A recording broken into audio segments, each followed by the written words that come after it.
ಮೀನರಾಶಿ ವೀಕ್ಷಕರಿಗೆಲ್ಲ ಸ್ವಾಗತ. ಪೂರ್ವಭಾದ್ರ ನಕ್ಷತ್ರ 4ನೇ ಪಾದ, ಉತ್ತರಾಭಾದ್ರ ನಕ್ಷತ್ರ 4 ಪಾದಗಳು ಹಾಗೂ ರೇವತಿ ನಕ್ಷತ್ರ 4 ಪಾದಗಳು ಮೀನರಾಶಿಯಲ್ಲಿ ಬರ್ತಕ್ಕಂತಹ ನಕ್ಷತ್ರಗಳಾಗಿರುತ್ತೆ.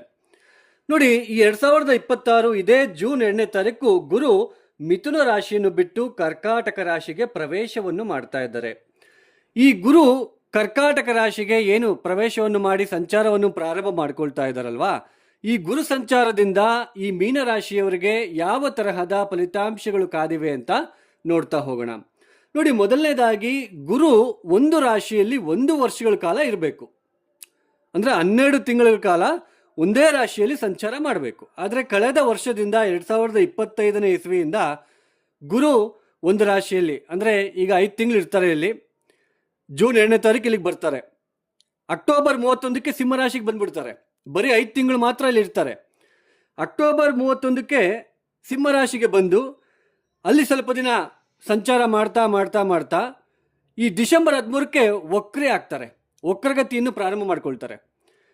ವಕ್ರಗತಿ ಅಂದರೆ ನೋಡಿ, ಜೂನ್ 2ನೇ ತಾರೀಕು ಗುರು ಕರ್ಕಾಟಕ ರಾಶಿಗೆ ಬಂದರು.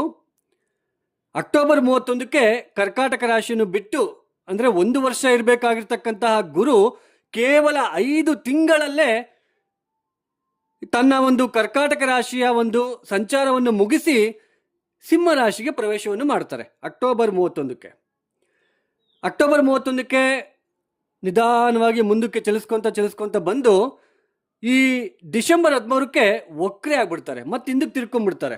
ಮತ್ತೆ ಹಿಮ್ಮುಖ ಚಲನೆ, ರಿಟ್ರೋಗ್ರೇಡ್ ಅಂತ ಕರಿತೀವಿ, ವಕ್ರತ್ವ ಅಂತ ನಾವು ಕರಿತೀವಿ.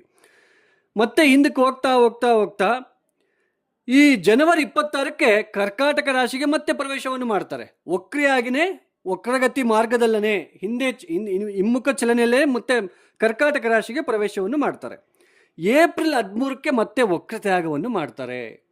ನೋಡಿ, ಜೂನ್ 2ನೇ ತಾರೀಕಿನಿಂದ ಅಕ್ಟೋಬರ್ 31 ತನಕ ಮಾತ್ರ ನಿಮಗೆ ಜನ್ಮರಾಶಿಯಿಂದ ಪಂಚಮ ಸ್ಥಾನದಲ್ಲಿ ಸಂಚಾರ. ಮತ್ತೆ 6ನೇ ಮನೆಗೆ ಬರ್ತಾರೆ. ಸೊ ಮತ್ತೆ ವಕ್ರೆ ಆಗ್ತಾರೆ, ಹಿಂದಕ್ಕೆ ಹೋಗ್ತಾರೆ. ಅದು ಎಕ್ಸ್ಪ್ಲೇನ್ ಮಾಡ್ತಾ ಹೋಗ್ತೇನೆ. ನೋಡಿ, ಈ ಗುರುಬಲ ಮತ್ತು ಶನಿಬಲ ಯಾವಾಗ ನಾವು ನೋಡ್ತೀವಿ ಅಂತಂದರೆ, ನಮ್ಮ ವೈಯಕ್ತಿಕ ಜನ್ಮ ಜಾತಕದಲ್ಲಿ ನಾವೇನು ಹುಟ್ಟಿರ್ತೀವಲ್ವ, ಡೇಟ್ ಆಫ್ ಬರ್ತ್ ಟೈಮಿಂಗ್, ನಾವು ಯಾವ ದಿನ ಹುಟ್ಟಿದ್ದೀವಿ, ನಾವು ಯಾವ ದಿನಾಂಕ ಹುಟ್ಟಿದ್ದೀವಿ, ಯಾವ ವರ್ಷದಲ್ಲಿ ಹುಟ್ಟಿದ್ದೀವಿ, ಯಾವ ತಿಂಗಳಲ್ಲಿ ಹುಟ್ಟಿದ್ದೀವಿ, ಆ ದಿನ ಎಷ್ಟು ಗಂಟೆಗೆ ಹುಟ್ಟಿದ್ದೀವಿ, ಅದು ಕಂಪಲ್ಸರಿ ಬೇಕು. ಏನು ಆ ಸಮಯದಲ್ಲಿ ಗ್ರಹ ಸ್ಥಾನಗಳು ನಮಗೆ ಚೆನ್ನಾಗಿದ್ದರೆ, ಗ್ರಹ ಗತಿಗಳು ಚೆನ್ನಾಗಿದ್ದರೆ, ಒಳ್ಳೆ ಸ್ಥಾನದಲ್ಲಿದ್ದರೆ, ಅವರ ದಶಾಭುಕ್ತಿಗಳು ಬಂದಾಗೆಲ್ಲ ನಮಗೆ ಒಳ್ಳೆಯದೇ ಆಗ್ತಾ ಇರುತ್ತೆ. ಅಂದರೆ ಯಾರ ಜನ್ಮ ಜಾತಕದಲ್ಲಿ, ಯಾರ ವ್ಯಕ್ತಿಗತ ಜನ್ಮ ಜಾತಕದಲ್ಲಿ ದಶಾಭುಕ್ತಿ ಚೆನ್ನಾಗಿದ್ದರೆ ಈ ಗುರುಬಲನೂ ಅವಶ್ಯಕತೆ ಇಲ್ಲ, ಶನಿಬಲ ಅವಶ್ಯಕತೆ ಇಲ್ಲ. ಯಾರ ವೈಯಕ್ತಿಕ ಜನ್ಮ ಜಾತಕದಲ್ಲಿ ದಶಾಭುಕ್ತಿ ಚೆನ್ನಾಗಿಲ್ಲ, ತುಂಬ ಜಾತಕದಲ್ಲಿ ದೋಷಗಳು ಇದ್ದಾವೆ, ತುಂಬ ಕಷ್ಟಪಡ್ತಾ ಇರ್ತೀರ, ಸೊ ಆ ಸಮಯದಲ್ಲಿ ಗುರುಬಲ ಬಂದಾಗ ಸ್ವಲ್ಪ ನಿಟ್ಟುಸಿರು ಬಿಡ್ತೀವಿ. ಅಂದರೆ ಈ ಗುರುಬಲದಿಂದಲೇ ನಮ್ಮ ಜೀವನದಲ್ಲಿ ಎಲ್ಲವೂ ನಡೆಯುವುದಿಲ್ಲ. ಗುರುಬಲ ಅನ್ನೋದು ಊಟಕ್ಕೆ ಉಪ್ಪಿನಕಾಯಿ ಇದ್ದಾಗ, ಇದನ್ನು ಅರ್ಥ ಮಾಡ್ಕೊಳ್ಳಿ. ಊಟ ಅಂದರೆ ನಮ್ಮ ಮೇನ್ ಜಾತಕ. ನೋಡಿ, ಈ ಮೀನರಾಶಿಯವರು ಕಳೆದ 3-4 ವರ್ಷದಿಂದ ಸಾಕಷ್ಟು ತೊಂದರೆಗಳನ್ನು ಪಡ್ಕೊತ ಬರ್ತಾ ಇದ್ದೀರಾ. ಸಾಡೆ ಸಾತಿ ಶನಿ, ಅದರಲ್ಲೂ 2 ವರ್ಷ ಈ 3ನೇ ಮನೇಲಿ ಬಂದಾಗ ಗುರುಬಲ ಇರಲಿಲ್ಲ, 4ನೇ ಮನೆಗೆ ಬಂದಾಗಲೂ ಗುರುಬಲ ಇರಲಿಲ್ಲ. 2024-25 ಗುರುಬಲ ಇಲ್ಲ ನಿಮಗೆ. ಸೊ ಇವಾಗ ಜೂನ್ 2ನೇ ತಾರೀಕು ಪಂಚಮ ಸ್ಥಾನಕ್ಕೆ ಬರ್ತಾ ಇದ್ದಾರೆ. ಇವಾಗ ಗುರುಬಲ ಸ್ಟಾರ್ಟ್ ಆಗ್ತಾ ಇದೆ. ಗುರುಬಲ ಎಷ್ಟು ದಿನ ಇರುತ್ತೆ?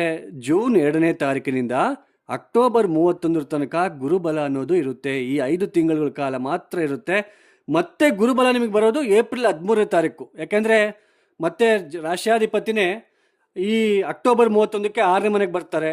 6ನೇ ಮನೆಗೆ ಬಂದು ಡಿಸೆಂಬರ್ 13ಕ್ಕೆ ವಕ್ರೆ ಆಗ್ತಾರೆ. ಮತ್ತೆ ಹಿಂದಕ್ಕೆ ಹೋಗಿ ವಕ್ರೆ ಆಗ್ತಾರೆ. ಸ್ವಲ್ಪ ಇದು ಒಳ್ಳೆಯ ಒಂದು ಸಿಚುವೇಶನ್ ಅಲ್ಲ.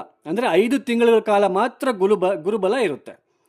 ನೋಡಿ, ಈ ಮೀನರಾಶಿಯವರು ಈ ಜನ್ಮರಾಶಿಯಲ್ಲಿರ್ತಕ್ಕಂತಹ ಶನಿಯಿಂದ ಸಾಕಷ್ಟು ಅವಮಾನ, ಅಪವಾದಗಳು, ಉದ್ಯೋಗದಲ್ಲಿ ಕಿರಿಕಿರಿ, ಸೋದರರ ಜೊತೆ ಭಿನ್ನಾಭಿಪ್ರಾಯ, ನೆರೆಹೊರೆಯವರ ಹತ್ರ ಭಿನ್ನಾಭಿಪ್ರಾಯ, ಸಮಾಜದಲ್ಲಿ ಏನಾದರೂ ಒಂದು ಕಿರಿಕಿರಿ ಅಂತ ಅನ್ನಿಸ್ತಕ್ಕಂಥದ್ದು, ನೀವು ಕೆಲಸ ಮಾಡ್ತಕ್ಕಂಥ ಜಾಗ ಆಗಿರಬಹುದು, ಅನಾವಶ್ಯಕ ಭಯ, ಆತ್ಮವಿಶ್ವಾಸದ ಕೊರತೆಯನ್ನು ನೀವು ಎದುರಿಸ್ತಾ ಇದ್ದೀರಾ, ಸಾಕಷ್ಟು ಹಿನ್ನಡೆಯನ್ನು ಅನುಭವಿಸ್ತಾ ಇದ್ದೀರಾ. ಉದ್ಯೋಗದಲ್ಲಂತೂ ತೀರಾ ಹೇಳ್ಕೊಳ್ಳೋಕ್ಕಾಗದೇ ಇರೋಷ್ಟು ಸಂಕಟಗಳನ್ನು ನೀವು ಅನುಭವಿಸ್ತಾ ಬರ್ತಾ ಇದ್ದಾರೆ. ಯಾಕೆ ನೋಡಿ, ಶನಿ ಯಾವ ಮನೇಲಿ ಕುತ್ಕೊತಾರೋ ಆ ಮನೇಲಿ ಕುತ್ಕೊಂಡು ತನ್ನ ದೃಷ್ಟಿ 3ನೇ ಮನೇಲಿ ಹಾಕ್ತಾರೆ, ಸಪ್ತಮ ಭಾವದ ಮೇಲೆ ಹಾಕ್ತಾರೆ, ದಶಮ ಭಾವದ ಮೇಲೆ ಹಾಕ್ತಾರೆ.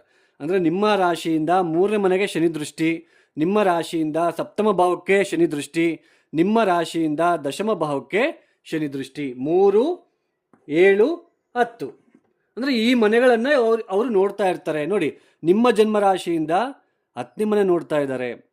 ನೋಡಿ, ಅದಕ್ಕೆ ಯಾರೆಲ್ಲ ಜಾತಕದಲ್ಲಿ ದಶಾಭಕ್ತಿ ಚೆನ್ನಾಗಿಲ್ಲ ಅಂದರೆ ಶನಿ ದೃಷ್ಟಿ ದಶಮ ಸ್ಥಾನದ ಮೇಲೆ ಬೀಳ್ತಾ ಇರುತ್ತೆ. ನೋಡಿ, ಉದ್ಯೋಗ ಕಳ್ಕೊಳ್ತೀರಾ, ಉದ್ಯೋಗ ಕಳ್ಕೊಂಡು ಸಾಕಷ್ಟು ಹಿನ್ನಡೆನ ಅನುಭವಿಸ್ತೀರಾ, ಸೋದರರ ಜೊತೆ ಭಿನ್ನಾಭಿಪ್ರಾಯ, ಗಂಡ ಹೆಂಡತಿ ಬಗ್ಗೆ ಮಧ್ಯೆ ಮನಸ್ತಾಪಗಳನ್ನ ನೋಡ್ತಾ ಬರ್ತಾ ಇದ್ದೀರಾ.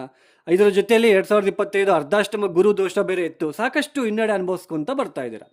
ಆದರೆ ಈ 2026 ಜೂನ್ 2ನೇ ತಾರೀಕು ಗುರು ಪಂಚಮ ಸ್ಥಾನಕ್ಕೆ ಬರ್ತಾರೆ. ಗುರು ದೃಷ್ಟಿ ಗುರು ತಾನಿರುವ ರಾಶಿಯಿಂದ ಪಂಚಮ ಭಾವವನ್ನು ನೋಡ್ತಾರೆ. ಅಂದರೆ 1, 2, 3, 4, 5 ಪಂಚಮ ಭಾವವನ್ನು ನೋಡ್ತಾರೆ. ಅಂದರೆ ನಿಮ್ಮ ಜನ್ಮ ರಾಶಿಯಿಂದ ನವಮ ಸ್ಥಾನವನ್ನು ನೋಡ್ತಾರೆ. 1, 2, 3, 4, 5, 6, 7, 8, 9 ನವಮ ಸ್ಥಾನವನ್ನು ನೋಡ್ತಾರೆ. ಹಾಗೆಯೇ ಗುರುದೃಷ್ಟಿ ತಾನಿರುವ ರಾಶಿಯಿಂದ ಸಪ್ತಮ ಭಾವದ ಮೇಲೆ ಬೀಳುತ್ತೆ. ಅಂದರೆ ನಿಮ್ಮ ಜನ್ಮ ರಾಶಿಯಿಂದ ಲಾಭ ಸ್ಥಾನದ ಮೇಲೆ ಗುರುವಿನ ದೃಷ್ಟಿ. ಹಾಗೆಯೇ ಗುರುವಿನ ದೃಷ್ಟಿ ನವಮ ಸ್ಥಾನದ ಮೇಲೆ 1, 2, 3, 4, 5 ಪಂಚಮ ದೃಷ್ಟಿ, 1, 2, 3, 4, 5, 6, 7 ಸಪ್ತಮ ದೃಷ್ಟಿ, ಮತ್ತೆ ನವಮ ದೃಷ್ಟಿ. ಅಂದರೆ ನಿಮ್ಮ ಜನ್ಮ ರಾಶಿಯನ್ನು ನೋಡ್ತಾ ಇರ್ತಾರೆ. ಈ ಸಮಯದಲ್ಲಿ ಗುರುವಿನ ದೃಷ್ಟಿ ಯಾವಾಗ ಜನ್ಮ ರಾಶಿಯ ಮೇಲೆ ಬೀಳುತ್ತೋ, ಶನಿಯ ಮೇಲೆ ಬಿದ್ದಾಗ ನಿಮ್ಮ ಆತ್ಮವಿಶ್ವಾಸದ ಕೊರತೆ ಏನು ಎದುರಿಸ್ತಾ ಇದ್ದೀರಾ, ಆತ್ಮವಿಶ್ವಾಸ ಇಲ್ದಂಗೆ ಸಾಕಷ್ಟು ಅವಮಾನ ಅಪವಾದಗಳನ್ನು, ಸಾಕಷ್ಟು ಗೊಂದಲಗಳನ್ನು ಏನು ಎದುರಿಸ್ತಾ ಇದ್ದೀರಾ, ಕಿರಿಕಿರಿ ಅನುಭವಿಸ್ತಾ ಇದ್ದೀರಾ, ಅದೆಲ್ಲನೂ ಕಡಿಮೆ ಆಗ್ತಾ ಹೋಗುತ್ತೆ. ಜೂನ್ 2ನೇ ತಾರೀಕಿನಿಂದ ಸಾಕಷ್ಟು ತೊಂದರೆಗಳು ಕಡಿಮೆ ಆಗ್ತಕ್ಕಂಥದ್ದು, ಆತ್ಮವಿಶ್ವಾಸ ಹೆಚ್ಚಾಗ್ತಕ್ಕಂಥದ್ದು, ಮತ್ತೆ ದೇವತಾ ಕಾರ್ಯಗಳಲ್ಲಿ ಆಸಕ್ತಿ ಸಿಗ್ತಕ್ಕಂಥದ್ದು, ಆರ್ಥಿಕ ವಿಚಾರದಲ್ಲಿ ಸ್ವಲ್ಪ ಮುಂದಕ್ಕೆ ಮುನ್ನಡಿತಕ್ಕಂಥದ್ದು. ಯಾಕೆಂದರೆ ನಿಮ್ಮ ಜನ್ಮ ರಾಶಿಗೆ ಅಧಿಪತಿಯಾಗಿರ್ತಕ್ಕಂತಹ ಗುರುವಿನೇ ಉಚ್ಚ ಸ್ಥಾನ ಕರ್ಕಾಟಕ ರಾಶಿಗೆ ಮೊದಲ 5 ಡಿಗ್ರಿಯಲ್ಲಿ ತುಂಬ ಪರಮೋಚ್ಚ ಉಚ್ಚ ಸ್ಥಾನದಲ್ಲಿರೋದ್ರಿಂದ ಸಾಕಷ್ಟು ಜೂನ್ 2ನೇ ತಾರೀಕಿನಿಂದ ಸಾಕಷ್ಟು ಉತ್ತಮವಾದ ಬೆಳವಣಿಗೆಯನ್ನು ನೀವು ನೋಡ್ತಾ ಹೋಗ್ತೀರಾ. ಸಂತಾನದ ವಿಚಾರದಲ್ಲಿ ಯಾರೆಲ್ಲ ತೊಂದರೆ ಪಡ್ತಾ ಇದ್ದೀರಾ ಅವರಿಗೆ ಸಂತಾನ ಭಾಗ್ಯ ಸಿಗ್ತಕ್ಕಂಥದ್ದು, ಉದ್ಯೋಗದ ವಿಚಾರದಲ್ಲಿ ಯಾರೆಲ್ಲ ತೊಂದರೆ ಪಡ್ತಾ ಇದ್ದೀರಾ ಉದ್ಯೋಗ ಸಿಗ್ತಕ್ಕಂಥದ್ದು, ಹಣಕಾಸಿನ ವಿಚಾರದಲ್ಲಿ ಪ್ರಗತಿ ಉಂಟಾಗ್ತಕ್ಕಂಥದ್ದು, ಸಾಕಷ್ಟು ಉತ್ತಮವಾದ ಫಲಿತಾಂಶಗಳು ನಿಮಗೆ ಸಿಗ್ತಾ ಹೋಗುತ್ತೆ. ಈ ಜೂನ್ 2ನೇ ತಾರೀಕಿನಿಂದ ಅಕ್ಟೋಬರ್ 31ನೇ ತಾರೀಕಿನ ತನಕ ಯಾವುದೇ ತೊಂದರೆಗಳಿರೋದಿಲ್ಲ.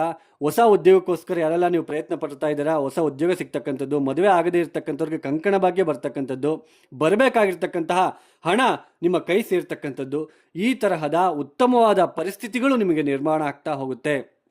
ಯಾವಾಗ ಅಕ್ಟೋಬರ್ 31ಕ್ಕೆ ಸಿಂಹ ರಾಶಿಗೆ ಪ್ರವೇಶವನ್ನು ಮಾಡ್ತಾರೆ. ಅಕ್ಟೋಬರ್ 31ರಿಂದ ನವೆಂಬರ್, ಡಿಸೆಂಬರ್, ಜನವರಿ, ಫೆಬ್ರವರಿ, ಮಾರ್ಚ್, ಏಪ್ರಿಲ್ ಈ 6 ತಿಂಗಳ ಕಾಲ ಸ್ವಲ್ಪ ಗುರುಬಲ ಕಡಿಮೆ ಇರುತ್ತೆ. ಮತ್ತೆ ಸ್ವಲ್ಪ ಚಿಕ್ಕ ಪುಟ್ಟ ತೊಂದರೆಗಳು, ಕಷ್ಟಗಳು, ಕಾರ್ಪಣ್ಯಗಳು ನಿಮಗೆ ಬರ್ತಾ ಹೋಗುತ್ತೆ. ಮತ್ತೆ ಏಪ್ರಿಲ್ 13ರಿಂದ ಮತ್ತೆ ಜೂನ್ ಅಂತ್ಯದ ತನಕ ಮತ್ತೆ ನಿಮಗೆ ಗುರುಬಲ ಅನ್ನೋದು ಇರುತ್ತೆ. ಸೊ ಈ ಜೂನ್ 2ನೇ ತಾರೀಕಿನಿಂದ ಅಕ್ಟೋಬರ್ 31 ಈ ಸಮಯವನ್ನು ಫಸ್ಟು ಬರ್ತಾ ಇರ್ತಕ್ಕಂತಹ ಸಮಯವನ್ನು ನೀವು ಅನುಭವಿಸಿ. ಮುಂದಿಂದೆಲ್ಲ ಬಿಟ್ಬಿಡಿ, ಮುಂದೆಂದು ನೋಡ್ಕೊಳ್ತಾ ಹೋಗೋಣ.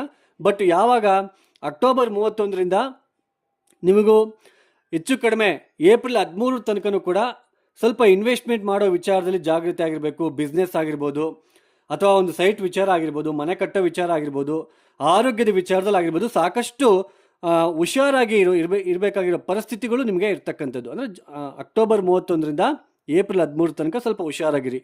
ಅದಾದ್ಮೇಲೆ ಮತ್ತೆ ಸ್ವಲ್ಪ ಸರಿ ಹೋಗುತ್ತೆ.